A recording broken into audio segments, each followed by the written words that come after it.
Netway academy में आप सभी का स्वागत है। चलिए अब हम आगे बढ़ते हैं। कल हम रासायनिक अभिक्रिया किसे कहते हैं इसके बारे में, रासायनिक अभिक्रिया के क्या क्या विशेषता है इसके बारे में और रासायनिक समीकरण क्या है इसको हम लिखवा दिए थे। आज हम आप सभी को बताने वाले हैं कि रासायनिक अभिक्रिया के लिखने का नियम, यानी रासायनिक अभिक्रिया को हम किस तरह से लिखते हैं। तो चलिए, आपसे एग्जाम में इस तरह से पूछे जा सकते हैं प्रश्न कि रासायनिक समीकरण को लिखने के क्या क्या नियम हैं। रासायनिक समीकरण को लिखने के क्या क्या नियम हैं। आंसर, रासायनिक समीकरण पूछे या अभिक्रिया, ये ध्यान में रखिएगा। तो रासायनिक समीकरण को लिखने के निम्न नियम हैं। पहला, अभिक्रिया के अभिकारकों को उनके संकेतों या अनुसूत्रों के पदों में समीकरण के बाईं ओर लिखा जाता है। अभिक्रिया के अभिकारकों को उनके संकेतों या अनुसूत्रों के पदों में समीकरण के बाईं ओर लिखा जाता है। दूसरा पॉइंट, अभिकारकों के सूत्रों के बीच धन चिन्ह दिया जाता है। अभिकारकों के सूत्रों के बीच धन चिन्ह दिया जाता है। तीसरा पॉइंट, अभिक्रिया के प्रतिफलों को उनके संकेतों या अनुसूत्रों के पदों में समीकरण के दाईं ओर लिखा जाता है। अभिक्रिया के प्रतिफलों को उनके संकेतों या अनुसूत्रों के पदों में समीकरण के दाईं ओर लिखा जाता है। चौथा पॉइंट, प्रतिफलों के सूत्रों के मध्य धन चिन्ह दिया जाता है। अभिकारकों और प्रतिफलों को एक तीर चिन्ह द्वारा अलग अलग प्रदर्शित किया जाता है। तीर चिन्ह यह दिखाता है कि अभिक्रिया किस दिशा की तरफ हो रही है। तो इस तरह से आपको हम 5 पॉइंट बता दिए। अब हम पांचों पॉइंट्स को एक एक करके समझ लेते हैं कि यह पॉइंट्स क्या है। जैसे देखिए, आपका समीकरण है H2 प्लस Cl2 बना देता है 2HCl। देखिए, H2 प्लस Cl2 2HCl बनता है।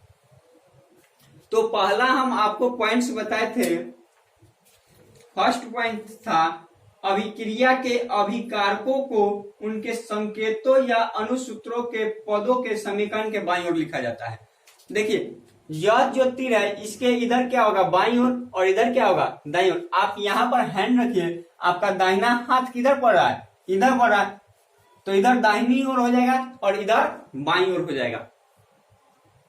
ये क्या है हमारा, बाईं ओर। ये क्या हो गया, दाईं ओर। इंग्लिश में left hand side, right hand side, RHS LHS। तो देखिए, तो हम क्या किए, अभिकारक यही ना था, हाइड्रोजन और क्लोरीन, इसको संकेत के रूप में लिख दिए कि नहीं। ये हाइड्रोजन था, ये क्लोरीन था, इसको संकेत के रूप में लिख दिए। दूसरा पॉइंट कहता है, अभिकारकों के सूत्रों के बीच धन चिन्ह।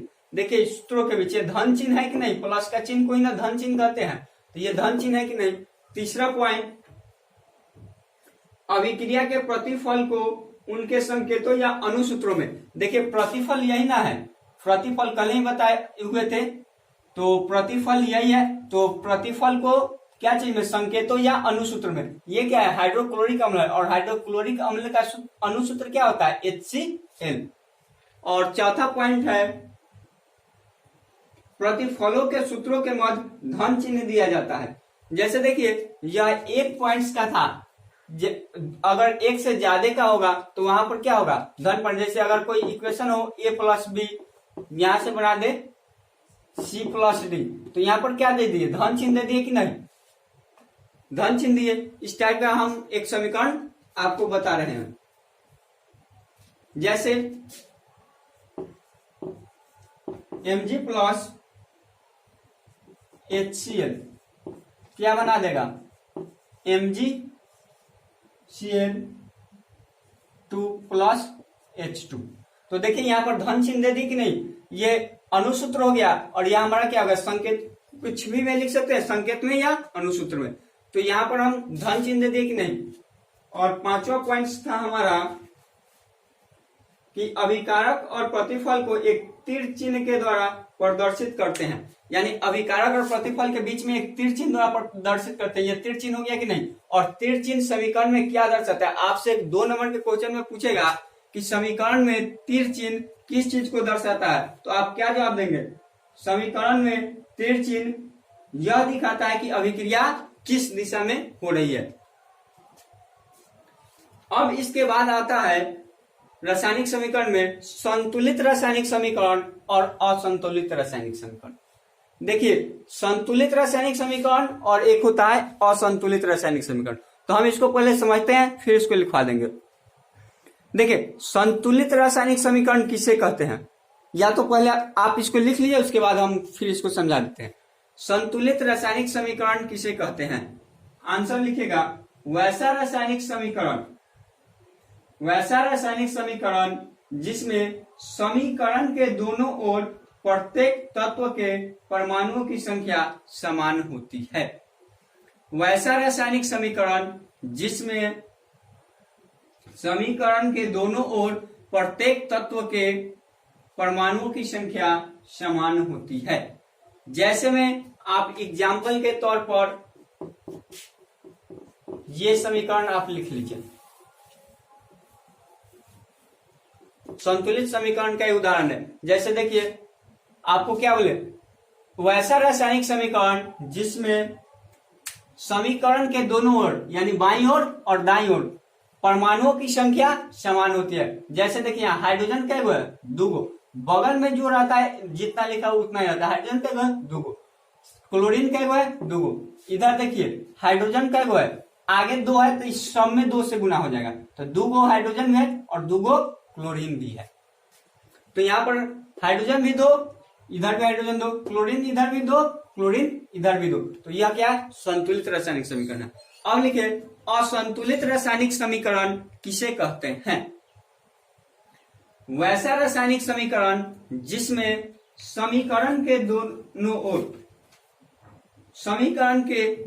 ओर तत्वों के परमाणुओं की संख्या असमान होती है या समान नहीं होती है। वैसा रासायनिक समीकरण जिसमें समीकरण के दोनों ओर तत्वों की परमाणुओं की संख्या असमान होती है। जैसे में यही समीकरण नोट कीजिए, H2 प्लस Cl2। यहाँ देखिए 2 हाइड्रोजन है, 2 क्लोरीन है। इधर देखिए 1 हाइड्रोजन 1 क्लोरीन, दोनों बराबर है, नहीं है। तो यह क्या हो गया, असंतुलित रासायनिक समीकरण। ये हो गया हमारा असंतुलित रासायनिक समीकरण।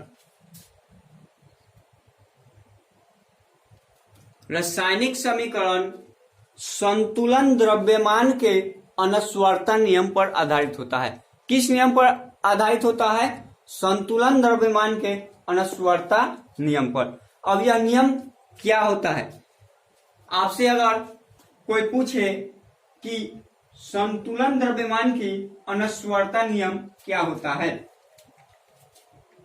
तो आप जवाब देंगे सामान्य रासायनिक अभिक्रिया में न तो पदार्थ का निर्माण हो सकता है और न ही नाश। अगर यह हाइड्रोजन है तो यह इधर हाइड्रोजन ही देगा, यानी जितना एटम इधर हाइड्रोजन है उतना ही एटम इधर भी हाइड्रोजन होना चाहिए। यही है द्रव्यमान अनस्वरता का नियम। इसीलिए रसायन शास्त्र में असंतुलित रासायनिक समीकरण को मान्यता नहीं है। यानी कहने का मतलब रसायन शास्त्र में असंतुलित रासायनिक समीकरण का उपयोग नहीं किया जा सकता है, क्योंकि यह द्रव्यमान के संरक्षण के नियम का उल्लंघन करता है। क्योंकि द्रव्यमान के संरक्षण का नियम कहता है कि किसी भी रासायनिक अभिक्रिया में न तो पदार्थ का निर्माण होगा और न ही पदार्थ का नाश। अब निर्माण होगा न नाश होगा, ठीक है। तो इधर 2 हाइड्रोजन, इधर 1 हाइड्रोजन, तो 1 हाइड्रोजन मिल रहा है, इसका मतलब 1 हाइड्रोजन का लॉस हुआ है, इसलिए असंतुलित रासायनिक समीकरण नहीं माना जाता है और इसको संतुलित कर लिया जाता है। और देखिए जब यह संतुलित है तो 2 हाइड्रोजन इधर भी, 2 हाइड्रोजन इधर भी, यानी कहने का मतलब एक अणु H2 और एक अणु Cl2 मिलकर 2 अणु हाइड्रोक्लोरिक अम्ल का निर्माण करता है। अब इसके बाद हम रासायनिक समीकरण को संतुलित करने का सीखेंगे कि रासायनिक समीकरण को हम किस तरह से संतुलित करेंगे, इसके बारे में हम सीखेंगे। तो रासायनिक समीकरण को संतुलित करने का कुछ नियम है जिसको ध्यान में आपको रखना होगा। जैसे पहला नियम है, अभिक्रिया के संबंध प्रत्येक पदार्थ के सूत्र या संकेत का ज्ञान होना चाहिए। जैसे जितने भी पदार्थ हैं उसका सूत्र, जैसे ये हाइड्रोजन का सूत्र है, क्लोरीन का सूत्र क्या होगा, हाइड्रोक्लोरिक अम्ल क्या बनाएगा, तो यह सूत्र का आपको क्या होना चाहिए, ज्ञान होना चाहिए। दूसरा, बाईं ओर के सूत्रों को अधोलिखित के अंक समीकरण को संतुलित करने के क्रम में परिवर्तित हो सकते हैं। अब कहने का मतलब कि इधर जो बाईं ओर लिखा हुआ है, इधर का भी अंक इसको संतुलित करने के क्रम में क्या हो सकता है, चेंज हो सकता है। जैसे अगर हम संतुलित करें, यहाँ अगर 4 लिख दे, यहाँ 2 के जगह हम अगर 4 लिख दे, तब इधर क्या होगा, 4 हाइड्रोजन 4 क्लोरीन, तो हमको क्या करना होगा, इधर भी तो 4 हाइड्रोजन 4 क्लोरीन, अब भी तो संतुलित है, लेकिन इस तरह से संतुलन का नियम जितना स्मॉलेस्ट हो सके उस तरह से हम करते हैं। तो हम अब समीकरण को कैसे संतुलित करेंगे इसके बारे में हम सीखते हैं। रासायनिक समीकरण को संतुलित करने का सबसे एक आसान विधि है, यानी सरल विधि है, जिसको अनुमान द्वारा संतुलन विधि कहते हैं। क्या कहते हैं, अनुमान द्वारा। अच्छा, हम यहाँ पर क्या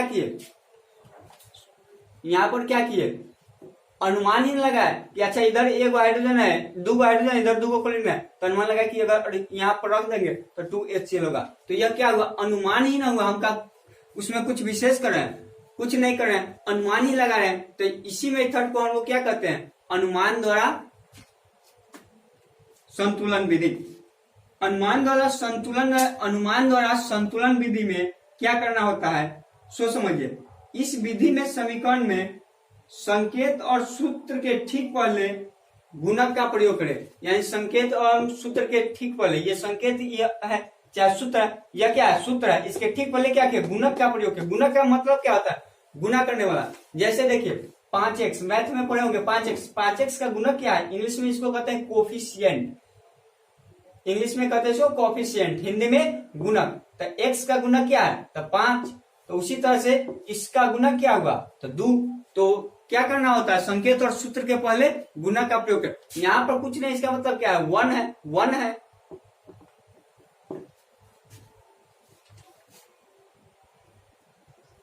गुणक का चयन इस प्रकार से करते हैं और कि समीकरण के दोनों ओर क्या हो, परमाणुओं की संख्या बराबर हो। तो उस हिसाब से हम 2 किए। अब यहाँ पर 3 करते हैं, 3 हाइड्रोजन 3 क्लोरीन, 2 हाइड्रोजन, तो फिर झंझट हो जाता है। इसलिए उस हिसाब से हम करते हैं ताकि दोनों ओर परमाणुओं की संख्या क्या हो, समान हो। तो चलिए हम आज अनुमान द्वारा संतुलन विधि पर आपको कल के वीडियो में हम समीकरण को संतुलित करने के बारे में सिखाएंगे। आज कुछ तत्वों के संकेत के बारे में आप सभी को बता देते हैं, जैसे हाइड्रोजन का संकेत क्या होता है, क्लोरीन का संकेत क्या होता है, ताकि जब आपको समीकरण दिया जाए संतुलित करने के लिए तो वहां आपको किसी भी प्रकार का परेशानी न हो। ये कुछ तत्वों के संकेत एवं तत्वों का नाम है जिन्हें आप लोग याद कर लेंगे, ताकि कल हम आप लोगों को रासायनिक समीकरण संतुलित करने का बारे में बताएंगे, जिससे आप लोगों को इस संकेत के बारे में कोई कठिनाई नहीं होगी।